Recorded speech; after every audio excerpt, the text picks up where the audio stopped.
The Fort Erie Podcast with Brent Jones. Brent Jones starts now. Hey, that's me. I'm Brent Jones. Welcome to the Fort Erie Podcast. This is episode 59. George McDermott is going to be joining me today, repeat guest and Fort Erie Town Councilor, Ward 1. George is going to give us an update on the north end of Fort Erie, and we're going to be getting to your Byrd Box calls, of course. Fort Erie, as always, see what you have to squawk about for this episode. And as a matter of fact, based on feedback, based on calls that have come in on the Byrd Box, I'm going to be calling the town later in this episode. I'm going to be sharing some of your feedback with them, so get ready for that. And there's lots more coming up in this episode, lots we're going to go through. But to kick things off, I just wanted to ask, do you like burritos? And if you do like burritos, how much do you like burritos? Do you eat enough burritos, Fort Erie, to explain why 3 new burrito chains have opened in Fort Erie just this year? We went from 0 to 3.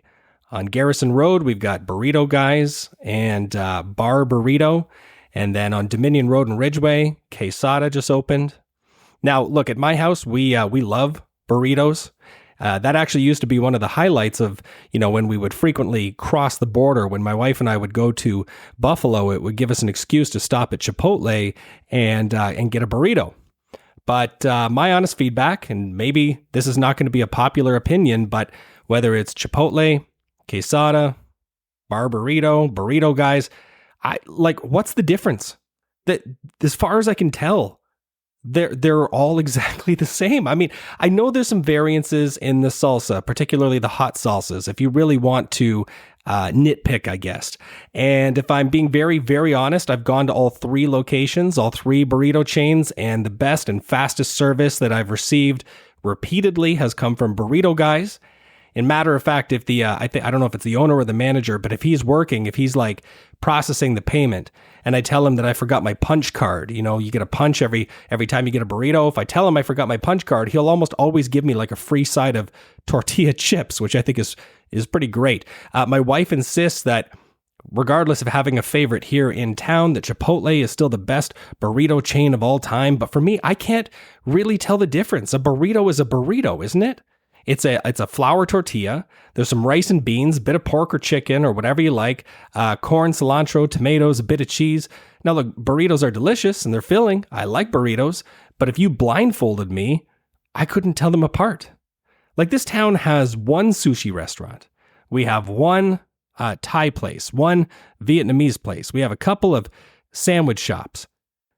But for the life of me, I can't figure out why we needed 3 burrito fast food chains, let alone all at once, especially when the product sold is so similar in terms of price, size, freshness, ingredients, quality. I don't know. Do you have a favorite, Fort Erie, out of those 3? Have you been to any of them? Did you have a better experience at one of these chains versus the other? If so, I'd like to hear about it. Leave me a message on the Byrd Box, 289-599-2973. News on the Fort Erie Podcast. Well, I think probably the biggest story around town last week was the tornado on Monday, June 26th, the strong winds that caused quite a bit of property damage throughout Fort Erie, took out the power in parts of the town for periods throughout the day, but the damage from that storm was felt probably nowhere more so than McDonald Drive near Stone Mill Road, where a 90-foot tree came down on a house, caused some pretty significant damage, as one might imagine. Now, there was a family occupying the home at the time, but thankfully everybody made it out with no physical injuries reported.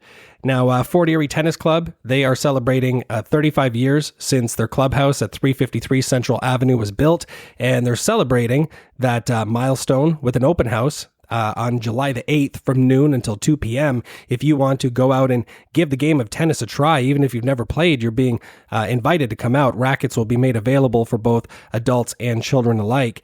And the last story that I wanted to highlight, a bit of a feel-good story here, positive thing for our community. Fort Erie Fire Department is celebrating its newest class of recruits. The graduation ceremony was held at Station 4 in Ridgeway at the end of June.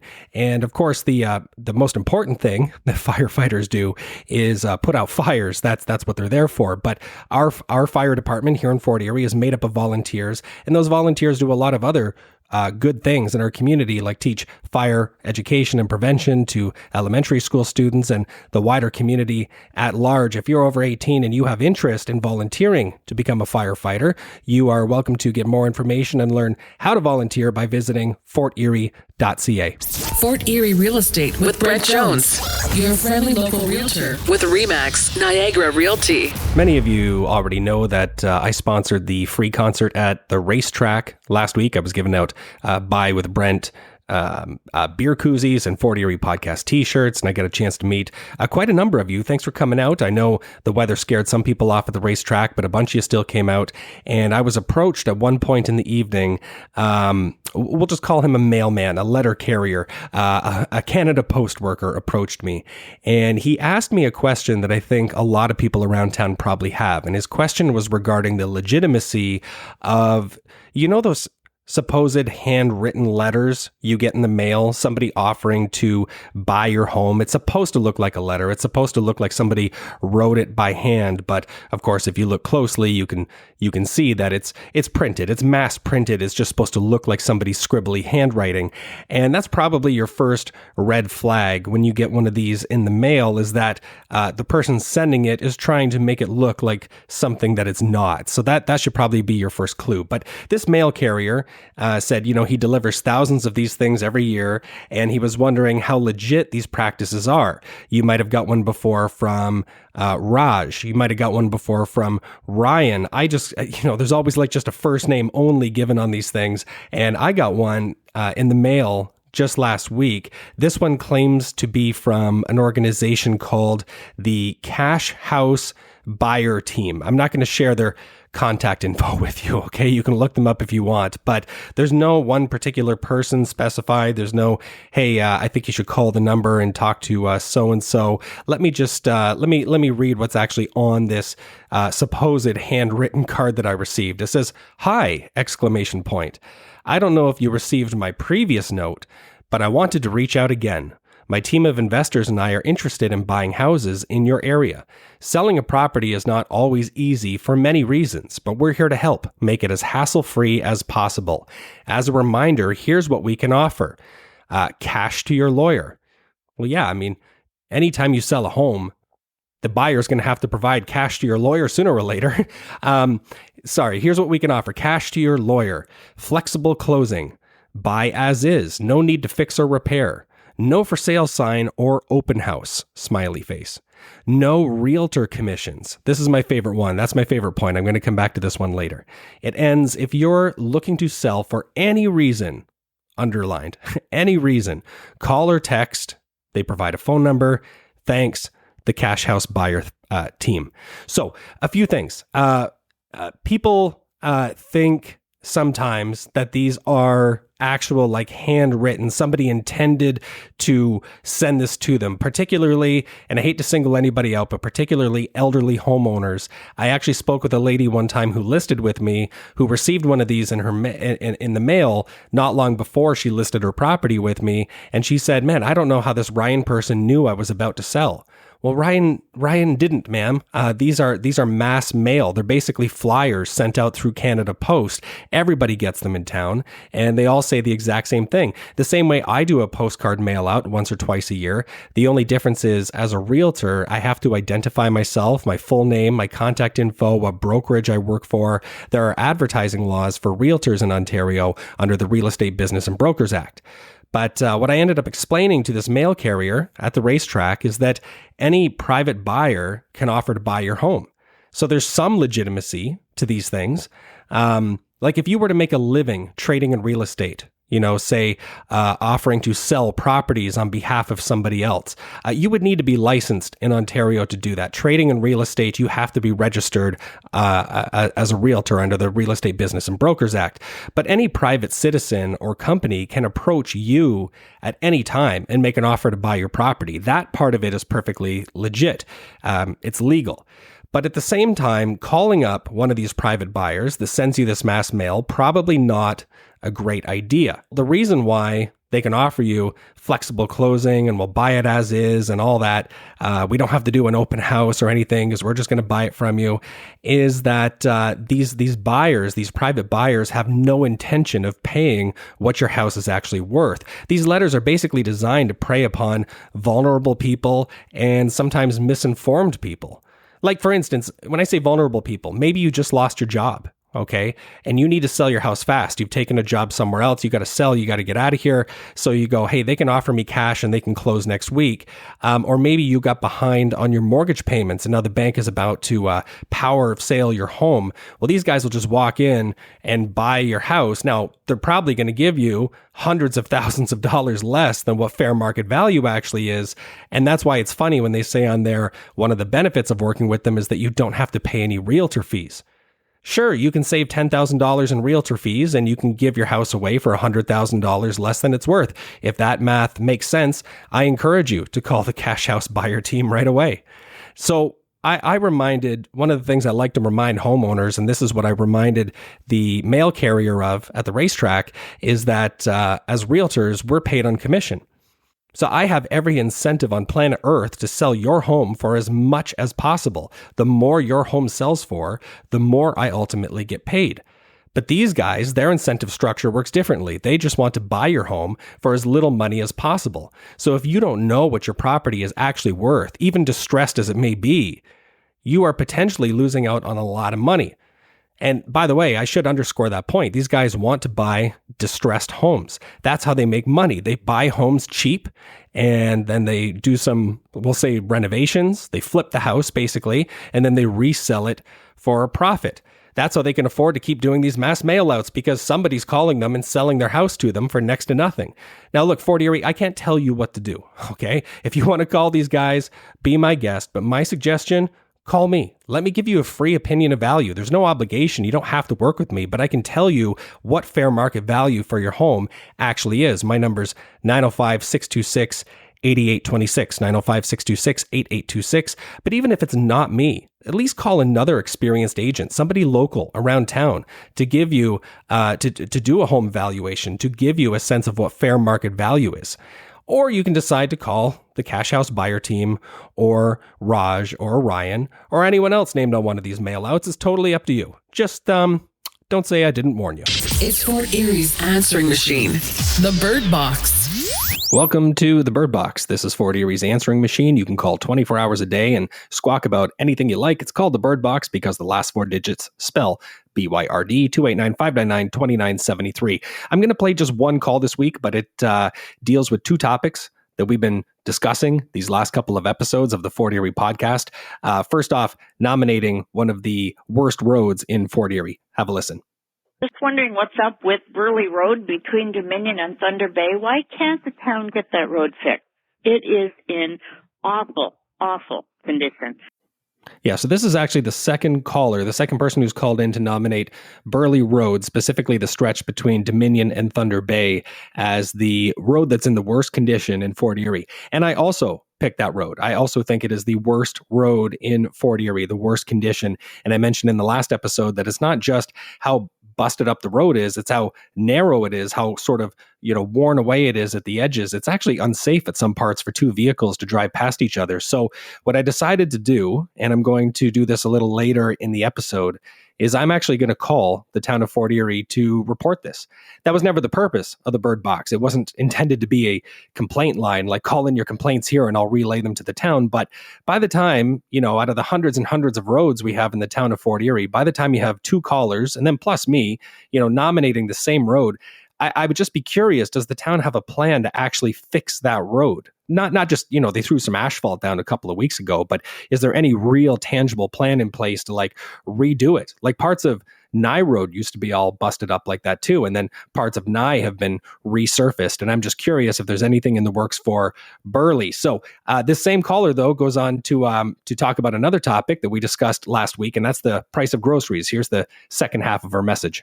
Also, I wanted to complain about the price of groceries. Staples like bread, milk, butter, sugar, salt, pepper, eggs.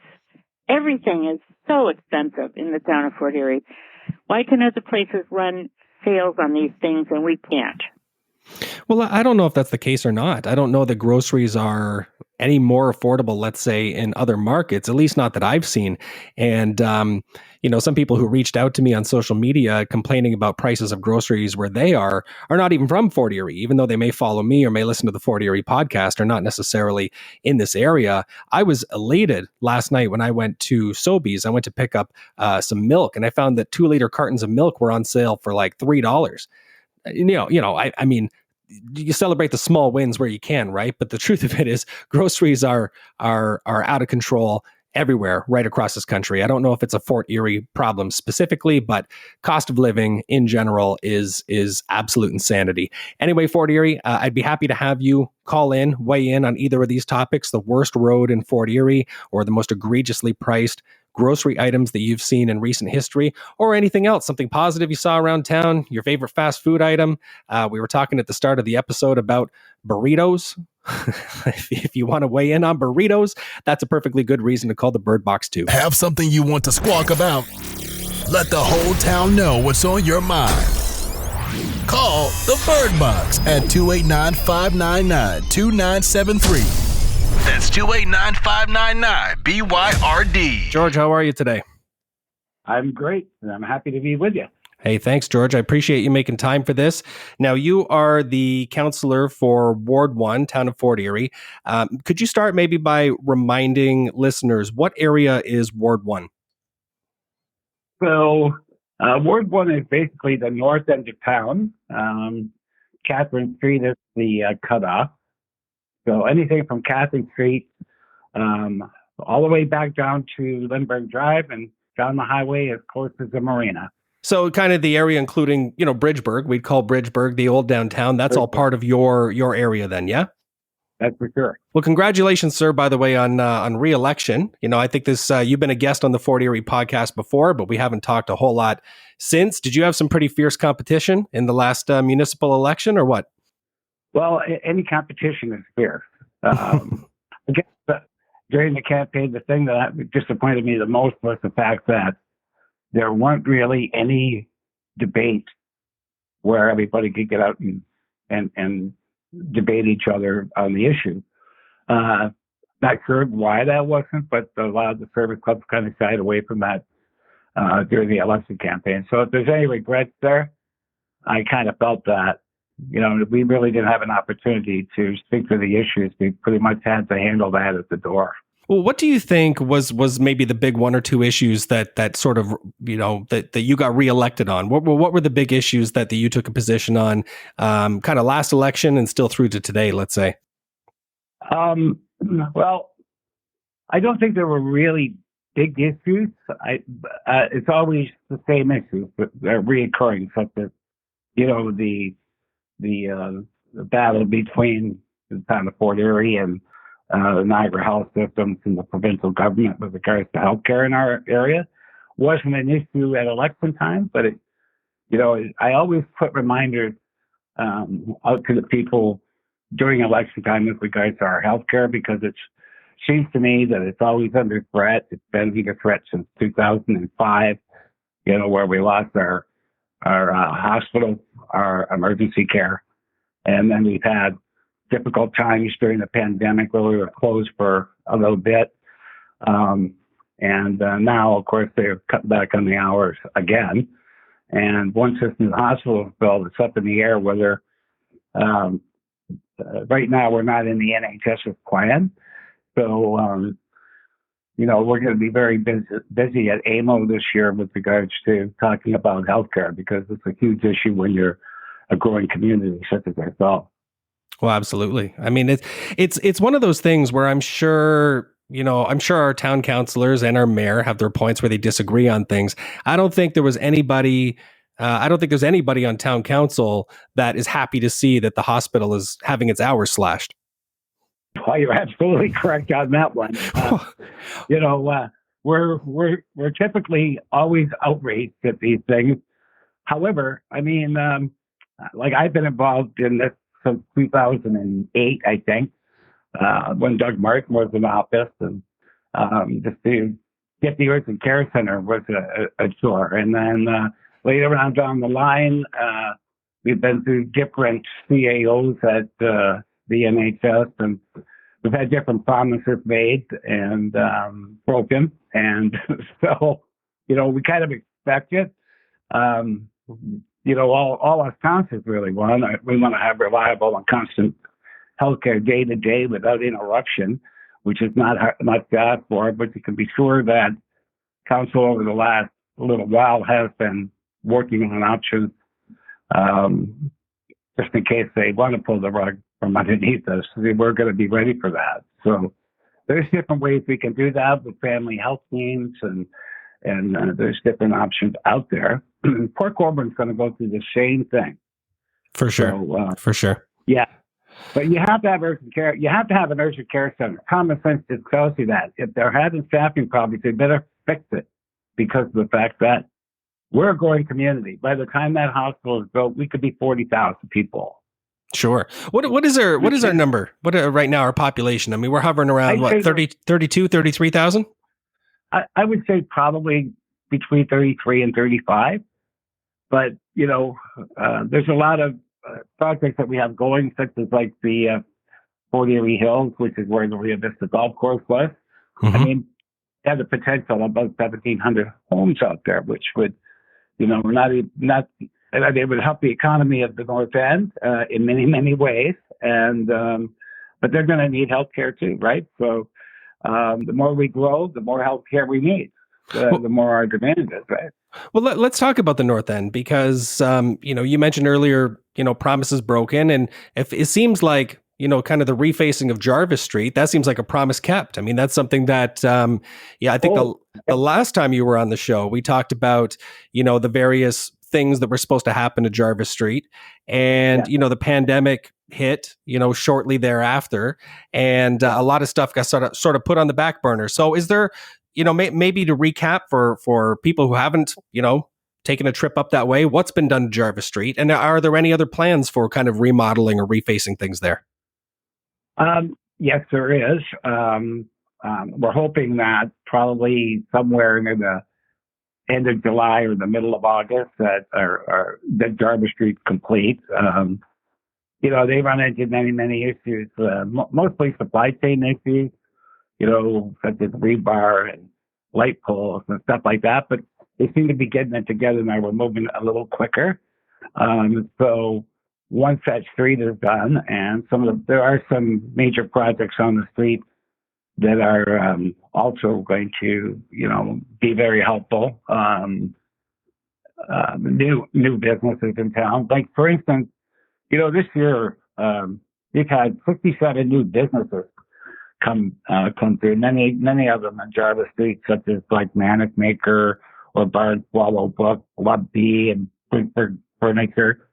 That's just some of them. But since COVID, since 2022, January 2022, 67 new businesses have been opened between all the communities in Fort Erie, which is really a testament to people that go out in the land, because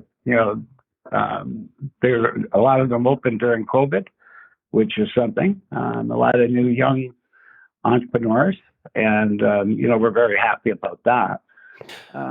Well, I don't. I'm sorry if I'm interrupting a little bit, and I don't mean to put you in the hot seat, so to speak. But it's I'm a huge fan and huge supporter of local businesses. Any way that I can help, and that's part of why I started doing the Fort Erie podcast, was to put a spotlight on so many of the great small businesses we have around our town. But I would be lying if I didn't say that there seems to be a number of businesses that will open up in the North End on Jarvis Street that don't end up with a lot of longevity, that end up unfortunately closing their doors. And I'm curious if you have any comment or any thought on that. What is it specifically? Because I feel like there's unlimited potential in Bridgeburg, and I feel like there's a missing ingredient there where some of these, I don't know if it's the mix of businesses or what, but something just doesn't seem to be clicking there. Do you have any thoughts on that? I really don't. My hope is that we'll end up. We have one project that, if between the post office and the bistro, there's a property, and that's rather large.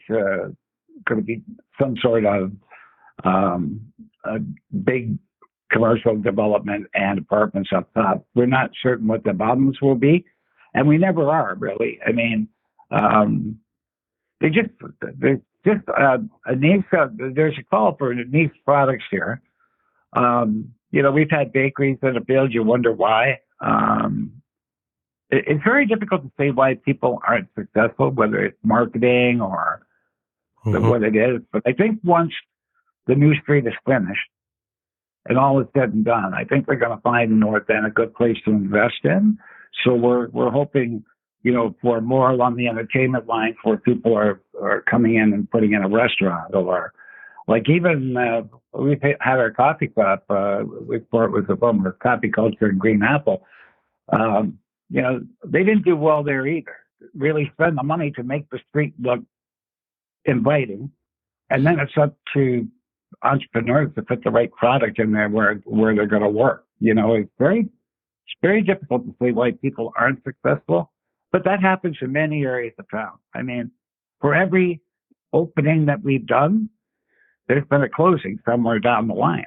Right. So, it's not just at the north end of town; it's throughout the whole town. Well, sure, and there's a whole mix of factors there. I mean, I was only curious in terms of your perspective at the north end, just because that's sort of your area of expertise, and I look at that area, and there are so many businesses there that I love, that I do frequent, and then I look at the areas like Dufferin and Courtright, where it feels to me like there is unlimited, untapped potential there. Right, and like Courtright Street would be the same, and we're hoping. I mean, there are some feelers out on Courtright Street, which would be helpful if some of that was some of those older buildings were torn down and new buildings put up. That is a BIA area, so if there were commercial, there'd be a mix of commercial development and residential, which of course is what you want. Yes, you want community, right? But we got it's hit and miss. Some stay, some go, but there has been a lot of coming and going. There's no doubt about that. Well, do you want to talk about some of the some of the events coming up this summer? Maybe in specific, it could be anywhere in town, but specifically in the North End. Well, we will be celebrating sometime in September. The BIA is planning for a celebration of the 150th anniversary of the train bridge and our new street. So they're in the midst of planning an event for sometime in early September. Is that kind of like the Bridgeburg Street Dance, like a similar type of idea? Yeah, a similar type of idea, but it's in the planning stages right now. So I really can't say exactly what it's going to be, but it'll be driven by the fact that the train bridge has been here 150 years and that we have the big street. So we thought we could be having a party on that, right? Nice, yeah. It's that's probably the big event this year down at the north end of town. And you're also involved with FIA as well, if I'm not mistaken, right? Well, they're in my ward. Happy to say that they're still alive and well, even after COVID. So there's a lot of things that have happened there over the last little while. They have a new daycare that's very successful. I'm pretty certain they're pretty near full. Mm-hmm. And Sheridan College, post-secondary education, going to be brought to FIA in the trades such as machining and welding. Really? Yeah. So that was just announced a couple of weeks back. And after years of sitting down, I know the mayor and I have been to many, many meetings when they were looking for Sheridan to come here. So that's exciting because we have lots of industry out there that are requiring second and third shifts and have to have certain skills to do that. So starting with machining and welding, and I should draw another 700 to 1,000 students here, which has certainly helped the downtown community. Mm-hmm. But that's a big deal, having the post-secondary education. I know the mayor is quite happy about that. They have a great sports programs there as well. And so they're moving right along. And so we're pretty happy with that. we have other things going on. We're at the, I don't know if you've been by the Sugar Bowl. We have 6,100 square foot splash pad going in there. Yeah, I wanted to ask you about that. Yeah, so yeah, tell listeners about that, please. Okay, so the pool pretty much has reached its time, and some council felt that the pool should come out. We should put a nice splash pad in there, destination type of splash pad. So the Kinsman pool is gone. It's not coming back. No, it won't be coming back. Wow. Okay. That would have been a $7 million deal to replace that pool. Really? And yeah, and it costs about $100,000 to run the pool for the 2 or 3 months that it's up. And so council felt unanimously that we should put in a destination type of splash pad. So there'll be a destination type of splash pad, nice big one. There'll be all new playground equipment in there. There's going to be upgrades made for the park. The town is working with the Lions to share in putting a pavilion there so that we can have concerts there. It's got perfect shading for concerts and movie nights. So it's going to look really great when it gets done, and it's going to be, another amenity that people can really enjoy. Well, that's nice to see some investment going in there. I wanted to ask you about the point you made that all the councilors, agreed, unanimously, let's put in the splash pad instead. Are there ever topics? I get the funny feeling that a lot of times councilors are unanimous on a lot of items. Are there any items that ever come up, at council meetings where you're a bit of a lone wolf, where there's something you've been pushing for or advocating for, where maybe you're just not garnering a lot of support from your peers? Is there anything like that? I've never had that problem on council. No, eh? No, not really. The first 2 terms, the first year, 2014, we pretty much agreed on anything. And we had some pretty tough topics back then, too. We were talking about marijuana grow-ups and that was a contentious issue, but, that would have probably been the most contentious. But most of the time, council is pretty thinking about how we should be moving along. And, my job has been over the past, I don't know, probably 6 years now, is being the budget chair. And that's always a bone of contention because nobody likes the tax bills going up, right? Right. So, we're a slave to the region as well, with regards to water rates, and you have water rates and wastewater. They go up every year pretty much. We have no control over that, but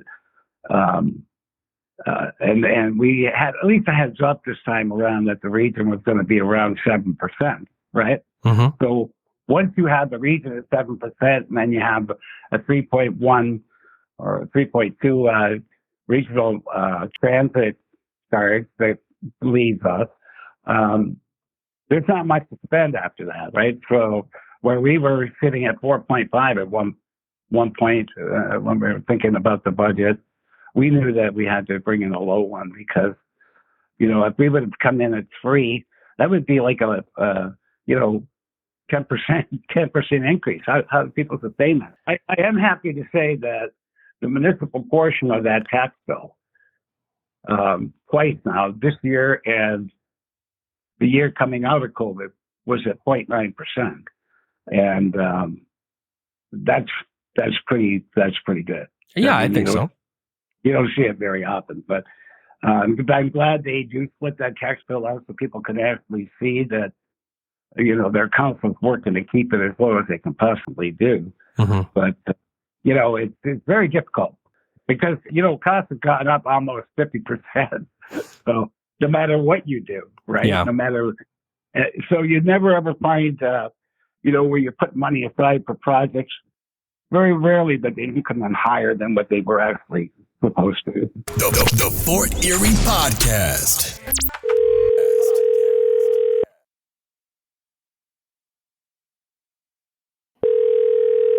Hello, you've reached The town of Fort Erie. Sorry, Mr. Cole. If you'd like, you can leave me a message and I'll get back to you as soon as I can. Thanks and have a great day.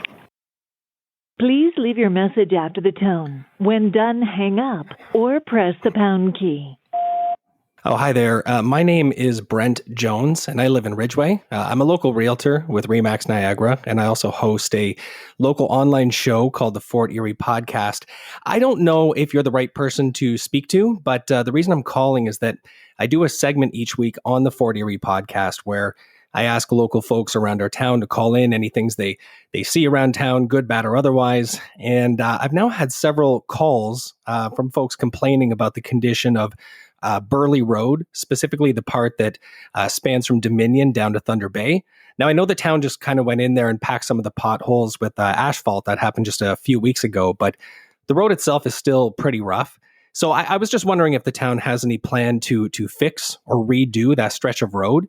And if so, if you might consider giving me an update that I can share with my listeners. You know what? As a matter of fact, I'll actually give you the call-in line for the Fort Erie Podcast, the phone number. I call it the Byrd Box because the last four digits spell BYRD. But if you want to call in and leave a voicemail there, I can easily play it for listeners to hear. The number is 289-599-2973 or just simply 289-599-BYRD, Byrd. This month in Fort Erie history. Construction on the Fort Erie Leisureplex wrapped up in July of 1996. In other words, this month in Fort Erie history. And I thought it would be fun to go through a little bit of the history of why the Leisureplex was built where it was, why it was built when it was. We'll get to that. If you live in Fort Erie, I'm sure you've been to the Leisureplex before. You've been to Municipal Center Drive. You have a pretty good idea of what's there. But I know a lot of people who do listen to the show, who listen to the Fort Erie podcast, are like me, were not here in the town of Fort Erie back in 1996. And if you're not familiar, if you've actually never been inside the building, I recommend you go check it out. You can go in basically any time, within reason, during operating hours, let's say, so to speak. But the town of Fort Erie, on their website, forterie.ca, they have a whole article with bullet points dedicated to this amenity of our town, the Leisureplex complex. It highlights that the Kinsman pad is a Olympic-size surface. Has 1,600 individual seats for spectators, and it's covered in ice. It's an ice hockey rink essentially from September through April, and then the balance of the year, May through August, it's used for ball hockey and lacrosse. Even last month, even in June, it was headquarters for Fort Erie Pride. I imagine that would have been a very different celebration if the pad had been covered in ice at the time. There's also the second pad at the Leisureplex, the JC pad, Fulton Snack Bar, Madison's Pub. There's that whole sort of outdoor walking track, pond, and gazebo. I think when most people think of walking at the Leisureplex, they think about the walking track. There's the track that goes around the perimeter of the Kinsman ice pad, and it's open all year, so it's great in the winter. If you want to get some exercise, you don't want to walk outdoors, you can actually go walk that walking track. But the outdoor walking track, the pond and gazebo, that can actually be rented for private events. If you want to rent the gazebo, you can call the town at 905-871-1600, and it's extension 2431. There is also a skybox. That was something I didn't know actually until I jumped on the website here, the Fort Erie website. There's a skybox overlooking the Kinsman pad, and I'm quoting, this is from the town, I can't verify this, but it says the skybox offers comfortable, stunning views of games and events. You can rent that too. Same extension, 2431. I went to the Fort Erie history archive on the Fort Erie Public Library website. I found some photos of the Leisureplex from when it was construction was finished in 1996, and there's a photo here as well of 1997. I got to be honest, if I just looked at these photos, I would have had no idea they were from almost 30 years ago. The only giveaway is the vehicles in the parking lot clearly do not look like cars today, so you could tell they're older vehicles, but otherwise the building looks the same. I mean, it really hasn't changed. It really hasn't changed a whole bunch. Now, some of the history about this place, about why it was built in 1996.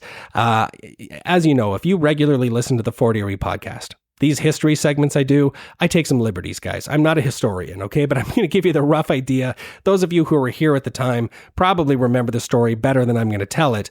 But the premise was this. The Peace Bridge needed to be expanded. The idea at the time from the Peace Bridge Authority was that the Peace Bridge was to become the premier U.S.-Canada border crossing. And it was to be safeguarded, for decades to come. Like, let's really do this thing right. And in order to expand the base of the Peace Bridge, it meant they would have to demolish the East End Arena. So to make a long story short, this was all decided in 1993. And over the next couple of years, there was a whole bunch of stuff, applications for grants. There were counselors were obviously involved. There were committees set up. There were architects brought in, all the stuff you would expect for a major construction project. But I think probably the most meaningful thing that happened over the next, little bit was the donation of land from the E.J. Freeland Foundation. You might be familiar that it's now the Boys and Girls Club, Niagara Boys and Girls Club, but previously the Fort Erie Community YMCA, was the E.J. Freeland Center. Well, that's because the E.J. Freeland Foundation donated 18 acres of land, at the geographic center of the town, which is now known as Municipal Center Drive. So yeah, the town did a good job building the Leisureplex and the whole sort of municipal center. But at the same time, that was made possible through a very generous donation. Anyway, long and short, construction began in April of 1995 and was then completed just over a year later in 1996. And maybe what stands out to me most about that is the fact that they could build this whole thing in a year. Now, I know it probably doesn't sound like a crazy thing, but when you think about how long it takes to get construction projects off the ground today in 2023, you're like, man, did they really build that whole municipal center in like a year? We're talking the Leisureplex, Town Hall, what was then known as the YMCA, the park area. That's a pretty impressive project. Anyway, I think it's one of the very cool amenities that our town has. And I'd be curious, I might go look this up for a future edition of This Month in Fort Erie History, but I'd be curious if anybody has stories about the old East End Arena. Since that was demolished, I mean, the Peace Bridge, again, great architectural feat. It's a cool thing to look at, especially when it's lit up. But whatever happened to that East End Arena? If you have cool stories to share about that, leave them on the Byrd Box, 289-599-2973. Fort Erie Questions and Answers, based on the Facebook group by the same name. This is Fort Erie Questions and Answers. This is the part of the show where I go through the questions you've asked in the Facebook group by the same name this past week and pick out any answers that I thought were particularly interesting or helpful. Like in this first one, Jonathan says, does anyone know of an excellent physiotherapist in the Fort Erie area? And the top response that I saw was Active Care Physiotherapy and Rehab Center at 484 Garrison Road. Then we have somebody named Susan says she'd like some recommendations for a reasonably priced, great haircut. That always makes me nervous when somebody's looking for something to be reasonably priced, but also great. There is the old saying that sometimes you get what you pay for, but nonetheless, there were quite a number of recommendations here. Cutting Edge was probably the top one that I saw. They're on Garrison Road. And probably the second most common response I saw was the Black Diamond Salon. And a couple of people mentioned their favorite hairdresser at Black Diamond. I saw shout outs for Lisa and Angela. So if Susan, if you're listening and you decide to go to one of these places, one of these places that were suggested, I'd love it if you called the Byrd Box and let us know how your haircut turned out, if it truly was a great haircut at a reasonable price. Then we've got Lenore who says, I need some handy person to fix my toilet, please. Now, the reason why I wanted to go through this question is because what happens sometimes in this Facebook group in Fort Erie Questions and Answers is that somebody will ask a question. This person is clearly asking for help. I need a handy person to fix my toilet, please. We don't know Lenore's situation. Maybe Lenore is physically incapable. Even if she knew how to fix her toilet, maybe she can't do it herself. But nonetheless, the comments devolved into people saying things like, you'd be surprised how easy it is to fix many things on your own. YouTube is great for troubleshooting and tutorials. Yeah, okay, I'm sure YouTube is a great spot for tutorials. I look up tutorials all the time because I'm physically capable of being able to do these things. We don't know Lenore's situation, but nonetheless, and here's a comment too. Somebody says, what's wrong? As in, I guess, what's wrong with your toilet? Lenore says, it runs continuously. To which a person responds, probably just needs adjustment to the ball or a new flapper. Yeah, that's probably true. But again, that wasn't what Lenore asked. She's asking for a helpful, handy person. And so far, it sounds like no handy person is volunteering to assist Lenore. Poor Lenore. Last question was from Ryan. Ryan says, hey, everyone, I was wondering how many places are haunted in Fort Erie. I love a good scare. I've been told Old Fort Erie and Fort George. Now, the comments was just full of people pointing out places around town that are allegedly haunted. The old dollhouse, the old bistro. Some people even said San Vito's, Ridge Tavern, Happy Jack's. Somebody said, and this got like 25 little laughing emojis on it, go to Big Texas on the Boulevard. It will scare the crap out of you. I have no comment. The Crystal Chandelier was featured on Paranormal Activity in Crystal Beach. There was a whole bunch of suggestions, but I think only one person in the comments truly got the right answer here. How many places are haunted in Fort Erie? This person replied, none. There's no such thing as haunted places, folks. That does it. Anyway, Fort Erie, you never disappoint. It's always fun to go in this Facebook group and see what's on your mind. The Fort Erie Podcast. And that's the episode for today. That's number 59 in the books. Number 60 will be here shortly. Subscribe to the Fort Erie Podcast wherever you get your podcasts so that you never miss an episode. I know I say at the end of every episode to subscribe, and the reason I do is so that you'll get a notification when new episodes come out. See, my upload schedule has been very consistent these past couple of months. New episodes always come out Tuesday mornings, but I promise you, in the coming weeks and months, that won't be the case. It'll come out on a different day of the week, or I might skip a week altogether. So if you're an iPhone user, subscribe using Apple Podcasts. If you're an Android user, subscribe using Google Podcasts.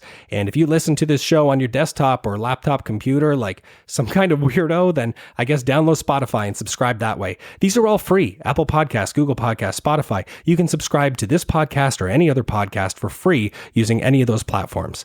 Now, just about my call to the town, I left that voicemail a moment ago about the condition of Burley Road. If I do get a response, dear listeners, I will certainly make sure you know about it. Hopefully, the response will come in the form of a message on the Byrd Box that I can just simply play. I think that would be great, but we'll see. We'll see if I hear something back. Get yourself a burrito. I started this episode today talking about how we have these 3 new burrito restaurants, burrito chains that have opened up in Fort Erie just this year. I don't mean to be rude, but I'm sure they need our support. Like, these 3 places all opened at the exact same time and they sell the exact same thing at basically the exact same price. So support them, because I love burritos and I don't want to go from 3 burrito shops to 0 like we had before. That's no good. I'd like all 3 of them, or at least 2, to stay in business. If you get one of those, we were talking earlier about those pretend handwritten cards from private buyers, people that want to buy up your home for cash. Hopefully you didn't skip over that segment at the start of the episode. But if you do get one of those letters or one of those cards, toss it in the trash. Just call me instead. I'll tell you what your home is actually worth.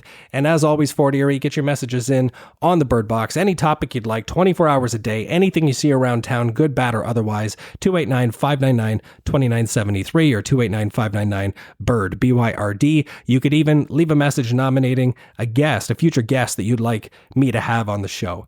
Anyway, I think that just about does it. I'm going to sign off now. Bye. You've been listening to the Fort Erie Podcast with your host, Brent Jones.